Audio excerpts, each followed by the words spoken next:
Regardez comme, vous voyez, comme un sujet de joie complète les diverses épreuves auxquelles vous pouvez être exposé. Ça c'est Jacques qui dit, regardez comme un sujet de joie complète les diverses épreuves auxquelles vous pouvez être, n'est-ce pas, exposé. Sachant que l'épreuve de votre foi produit la patience. Mais il faut que la patience accomplisse parfaitement son œuvre afin que vous soyez parfaits et accomplis sans faillir en rien. Ça c'est la personne de Jacques. La joie est donc la conséquence directe, n'est-ce pas, de la vie de Christ. Bref, est-ce qu'il va falloir qu'on fasse semblant de sorte qu'il y ait une inadéquation entre l'intérieur et l'extérieur? Je veux dire que l'extérieur ne commande pas l'intérieur. L'extérieur, en fait, en réalité, est le reflet même de l'intérieur. Notre vie extérieure est le reflet de l'intérieur. Mais en parlant de la joie, mais en fait, la joie, en tant que fruit de l'esprit, ne concerne pas d'abord l'esprit. Les fruits de l'esprit ne sont pas les dons de l'esprit. Si les dons de l'esprit travaillent au niveau de l'esprit, les fruits de l'esprit travaillent au niveau de l'âme. Mais en fait, la joie dont parlent les Écritures est un sentiment, n'est-ce pas, qui influence notre âme. Et contrairement justement à la joie du monde qui provient des choses bonnes seulement, la Bible nous dit qu'au-delà des choses bonnes, les douleurs doivent nous garder dans la joie. Les douleurs doivent, comme, n'est-ce pas, les bonnes choses, nous maintenir dans la joie. Alors physiquement, il peut arriver qu'on soit blessé, qu'on soit attristé, mais objectivement, qu'est-ce qui fait justement qu'on soit physiquement atteint? C'est lorsque l'intérieur est atteint. Et un chrétien qui a compris qu'il faut garder son cœur plus que toute autre chose, c'est justement que le reflet, n'est-ce pas, de l'intérieur, c'est le reflet de l'extérieur, c'est ce qui est à l'intérieur. Et pour faire simple, non, il ne s'agit pas de faire semblant, mais il s'agit en fait, à l'instant premier, lorsqu'on est blessé, il s'agit de comprendre que les blessures ne doivent pas entraver ou faire entrave à notre joie. Pour l'avoir compris, certains vont banaliser, ils vont tuer à l'instant premier, n'est-ce pas? Même si vous voyez les larmes couler, il y aura les larmes qui coulent, mais l'intérieur est complètement ailleurs. Quelqu'un est en colère sans toutefois offenser quelqu'un. Quelqu'un peut être en colère sans insulter. Quelqu'un est en colère, Jésus a été en colère dans Jean chapitre 2, au point qu'il a pris le fouet pour, n'est-ce pas, chasser les commerçants. Mais la Bible nous dit que Christ n'a pas péché. Donc il y avait la colère extérieure, mais le comportement intérieur était sans transgression. Donc c'est possible qu'on soit dans la chair, donc d'une manière extérieure, en douleur, et rester en paix avec soi-même, rester en adéquation ou en accord avec la parole de Dieu. Rester en joie intérieurement, c'est possible de le faire, d'autant plus que Jésus l'a fait, Paul l'a fait, beaucoup d'autres l'ont fait, n'est-ce pas? Ils n'ont pas renié la personne de Dieu. Comment Étienne, en douleur, n'a-t-il pas renié la personne de Christ? Il va jusqu'à dire, je vois Dieu assis sur le trône et Christ debout à sa droite, et il est en train d'être lapidé. Il continue de parler le même langage, étant en joie. Donc c'est possible justement que la chair souffre, qu'on crie que j'ai mal, mais qu'on garde notre cœur sur les principes divins, sans toutefois faire entrave, n'est-ce pas, à ce que la parole de Dieu dit. L'idéal n'est pas de faire valoir ce qu'on vit intérieurement d'une manière extérieure, mais les hommes matures et spirituels doivent comprendre qu'au-delà des douleurs, on se doit de maintenir l'équilibre. Donnons la joie aux autres parce qu'ils en ont besoin pour, n'est-ce pas, leur lendemain. Pourquoi vouloir toujours être méchant à l'extérieur quand on est touché? Parfois même avec les innocents qui n'ont rien fait, qui ne nous ont absolument rien fait. Nous amenons les humeurs, les problèmes qu'on a à l'extérieur de nous, on les voit. Et tout de suite, on est jugé sur l'apparence, sur la base de ce qu'on voit à l'extérieur.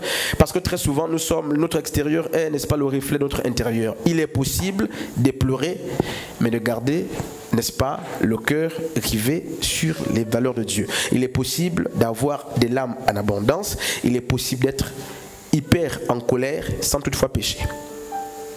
Sans toutefois, n'est-ce pas, faire entrave au principe divin. C'est en fait l'idéal, ce vers quoi on doit tendre. Notre intérieur doit toujours demeurer en joie Parce que ce ne sont pas les blessures qui constituent notre espérance. Blessé ou pas, mon espérance n'est pas sur des blessures.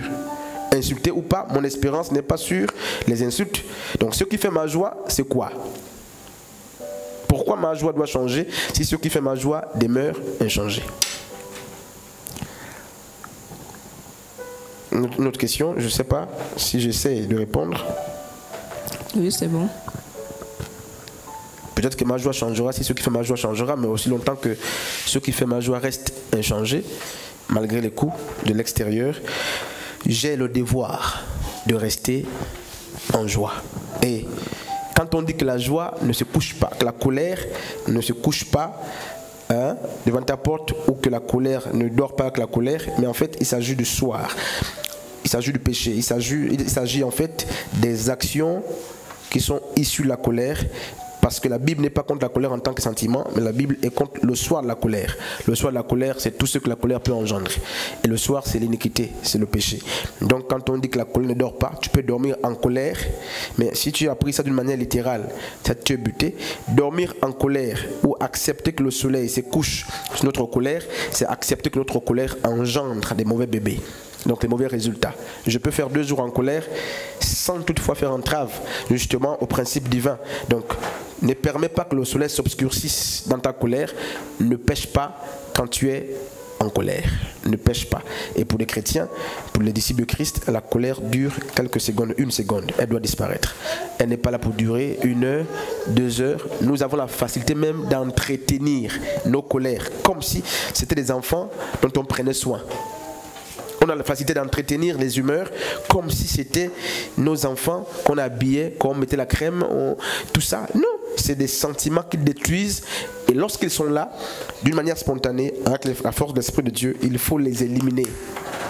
Méditez, allongez-vous, couchez-vous à la chambre, priez, allez sous une douche, faites très vite disparaître ce levain qui peut engendrer des bébés, qui peut engendrer des conséquences. Et fâcher est une chose, mais pécher est une autre chose. Oui, Mahan. Je suis Apocalypse 18, verset 14. Apocalypse 14. Apocalypse 14. Verset 18 à 20. J'aimerais savoir, j'aimerais que le docteur puisse m'expliquer un peu. Je n'arrive pas à comprendre. Est-ce qu'il y a un lien avec le foulage? Et Apocalypse 14 dit quoi? 18? Apocalypse 14, verset 18 à 20. Un autre ange qui avait autorité sur le feu sortit de l'autel et s'adressa d'une voix forte à celui qui avait la faucille tranchante, disant: lance ta faucille tranchante et vendage les grappes de la vigne de la terre, car les raisins de la terre sont mûrs. Et l'ange jeta sa faucille sur la terre, et il vendagea la vigne de la terre, et jeta la vendage dans la grande cuve de la colère de Dieu. Et la cuve fut foulée hors de la ville, et du sang sortit de la cuve jusqu'aux morts des chevaux, sur une étendue de 1600 stades.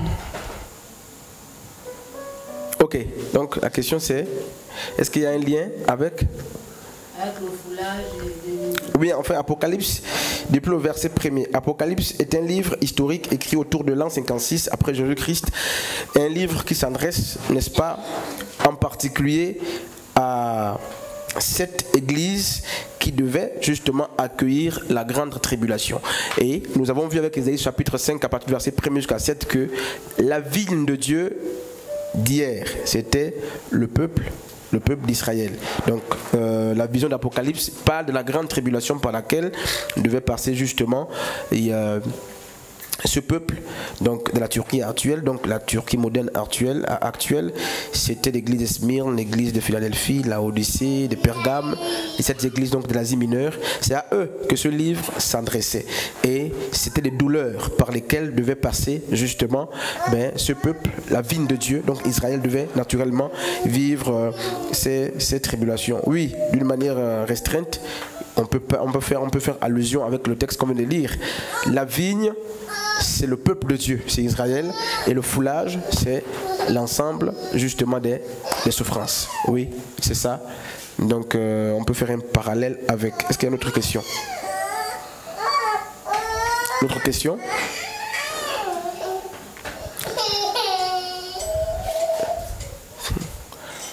Autre question? Ok.